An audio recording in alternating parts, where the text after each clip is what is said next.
सबसे पहले अपना नाम और क्वालिफिकेशन बताइए। मेरा नाम साक्षी वर्मा है और मैं यहाँ पर पीजीटी इकोनॉमिक्स के लिए आई थी। ओके।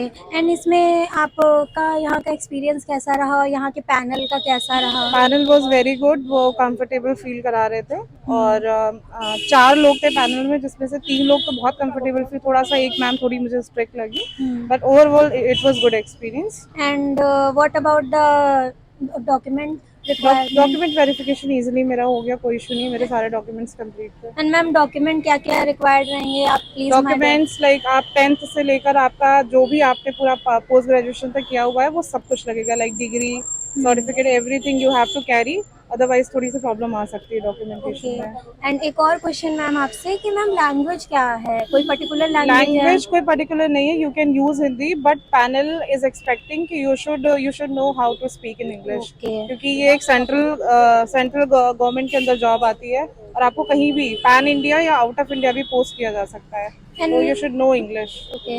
एंड आपसे क्या क्वेश्चन किए गए, आप कुछ एक आध बता सकते हो? यस, सबसे पहला उन्होंने मुझसे क्वेश्चन किया कि आपको रोल नंबर का कुछ डिजिट याद है, तो मुझे याद था, that was a good part for me, तो मैंने उनको बताया तो दे वर हैप्पी।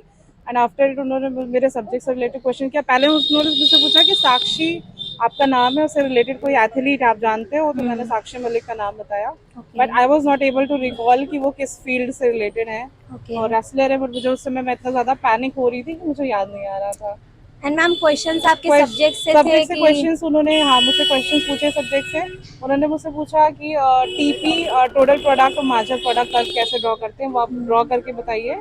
इसके अलावा उन्होंने मुझसे मार्जिनल यूटिलिटी पूछा कि क्या होता है मार्जिनल यूटिलिटी, क्या ओके। होता है, और एक उन्होंने मुझसे गिनी इंडेक्स पूछा है, गिनी ओके मैम। इंडेक्स, तो वो मैं नहीं बता पाई, I was not able to recall it. And ma'am current affairs से कुछ हाँ, वो मुझसे क्वेश्चंस? पूछ रहे थे कि आप न्यूज़पेपर पढ़ते हो, तो मैं, क्योंकि मैं वर्किंग हूँ तो मुझे डेली न्यूज़पेपर तो मैं नहीं पढ़ पाती हूँ, बट मैं वीडियोस देखती हूँ यूट्यूब पे, करंट जो भी सिनेरियोज चल रहे हैं, तो मैंने उनको वो बता दिया कि मैं करंट से अपडेट रहती हूँ थोड़ा सा। एंड मैम आपका जो डेमो हुआ है उसमें आपको उन्होंने टॉपिक दिया था कि आपने जो उन्होंने तैयार? मुझे टॉपिक दिया, क्योंकि मुझे ऐसा लग रहा है कि मैं एक्सपीरियंसड हूँ, मैं ऑलरेडी वर्किंग हूँ, इसलिए उन्होंने खुद से मुझे टॉपिक दिया था कि आप टोटल प्रोडक्ट और मार्जिनल प्रोडक्ट का कर्व ड्रॉ करके एंड मैम बताइए। एनईपी दीक्षा वगैरह से कोई ना ना ना, क्वेश्चंस? एक्चुअली आप पीजीटी के लिए आते हो तो सब्जेक्ट स्पेसिफिक क्वेश्चन ज्यादा होते हैं, और वो ओके। आपका प्रेजेंस और माइंड चेक करते हैं कि ओके। आप इतने बड़े, आपको नौकरी चाहिए, आपको रोल नंबर याद है कि नहीं याद है, आप अपने नाम का मतलब जानते हो कि नहीं जानते हो, ओके। तो वो रेंडमली कुछ भी क्वेश्चन पूछ सकते हैं। तो वो मुझसे रोल नंबर, काफी कैंडिडेट्स उन्होंने पूछा है कि आप अपने रोल नंबर का पहला डिजिट या फिर लास्ट के कुछ डिजिट आपको याद हो, तो मुझे याद था।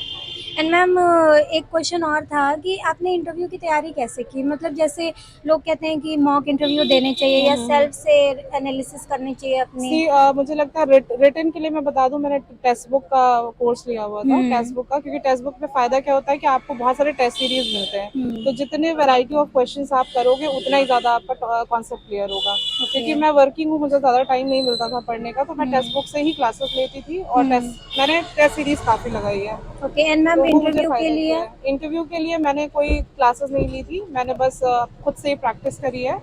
जो भी मेरे कांटेक्ट में, जैसे कुछ केवी के प्रिंसिपल या फिर जो एम्प्लॉयज थे वो मेरे कांटेक्ट में थे, तो मैं उनसे बात कर लेती थी, तो मुझे थोड़ा सा आइडिया मिल जाता था कि कैसे अपने आप को प्रेजेंट तो करना है मैम बाद ऐसा में। कह सकते हैं कि मॉक इंटरव्यू ज़रूरी है या खुद से आप? ये डिपेंड करता है आपके ऊपर, अगर आपको लगता है कि आपको ज़रूरत है किसी के हेल्प की, तो आप मॉक इंटरव्यूज़ का फ़ायदा मिलेगा, क्योंकि आपकी प्रैक्टिस हो जाती है। ओके। मुझे इतनी दिक्कत इसलिए नहीं हो रही थी क्योंकि मैं ऑलरेडी वर्किंग हूँ, मैं डेली क्लासेस ले रही हूँ, डेली बच्चों के साथ इंटरेक्ट कर रही हूँ, तो मुझे कम्युनिकेशन में कोई इशू नहीं था, ओके। तो ये मेरा प्लस पॉइंट था। एंड फिर मैम आप ये भी बताइए कि थ्रू आउट आपकी जर्नी जो रही है इसमें आपकी क्या नेगेटिव रहे, क्या पॉजिटिव रहे, और जो अपकमिंग स्टूडेंट है यहाँ पे जो इंटरव्यू हाँ हाँ, देंगे उनके लिए क्या आप एडवाइस करना चाहेंगी? एडवाइस यही है कि जो भी टॉपिक्स इम्पोर्टेंट है उसको बिल्कुल भी स्किप मत करिए, ये सोच के कि ये इससे नहीं पूछा जाएगा। ओके। आपको जो लगता है, जो आपके जो मतलब आपके जो मेंटर्स जो आपको टॉपिक बता रहे हैं, वो आप उसको जरूर प्रिपेयर करिए, छोड़िए एक भी नहीं, क्योंकि इंटरव्यू में वो कहीं से भी कुछ भी पूछ सकते हैं। सपोज उन्होंने मुझसे गिनी इंडेक्स पूछ लिया, at that time I was not able to recall it, तो मुझे काफी खराब भी लगा कि मैं गिनी इंडेक्स नहीं बता पाई, बाद में मुझे वो याद भी आया थोड़ा बहुत।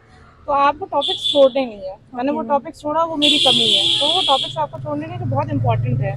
और जब आप उस एरिया में घुसते हो तो आपको पता चल जाता है कि ये टॉपिक इंपॉर्टेंट है, ये टॉपिक इंपॉर्टेंट, तो वो आपको करना ही करना है। Yes ma'am. तो इंटरव्यू के लिए कुछ छोड़ना नहीं है आपको, थ्योरी के लिए आपने जितना पढ़ा था रिटन एग्जाम के लिए, उतना ही सब आपको इंटरव्यू के लिए भी पूरा रिवाइज करना है ma'am if you for don't PGT. Mind can I ask your marks?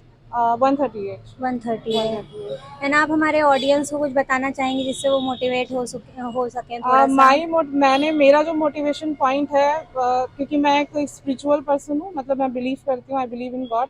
तो मैं मॉर्निंग में उठ के सबसे पहले हनुमान चालीसा ओके। पढ़ती हूँ और सुनती भी हूँ। तो वो मुझे मोटिवेशन देता है कि मेरे साथ कुछ गलत नहीं होगा, पॉजिटिव ही होगा। काफ़ी सारे हर्डल्स आए मुझे, 2-3, मेरे पास डिग्री नहीं थी मास्टर्स की, तो वो अरेंज हो गई। मैंने बस ऊपर वाले से बोला था कि आपके ऊपर है, अब जो होना होगा आपके हाथ में, आप चाहो तो दिला दो, ना चाहो तो ना दिलाओ। तो आपको एक कोई ना कोई विश्वास बहुत ज़रूरी है, एक तो ऊपर वाले पे और एक खुद पे। तो ओके। मुझे विश्वास था कि मेरे डॉक्यूमेंटेशन में तो प्रॉब्लम नहीं आएगी, और इंटरव्यू में अगर 1-2 क्वेश्चंस मैं नहीं भी बता पाई तो मैं बहुत पोलाइटली उनको बोलूँगी कि सर इस समय मैं रिकॉल नहीं कर पा रही हूँ, but definitely I will learn about it. इस तरीके से आपको रिप्लाई करना है उनके ओके। साथ। ओके, आपको वेरी डायरेक्टली नाइस। नहीं बोल देना कि नहीं मुझे नहीं आता है। आप बहुत पोलाइटली बोलो, sir I am not able to recall it right now, but definitely I will read about it. Okay. Okay. Okay. Okay, thank you ma'am, good luck ma'am. Thank you.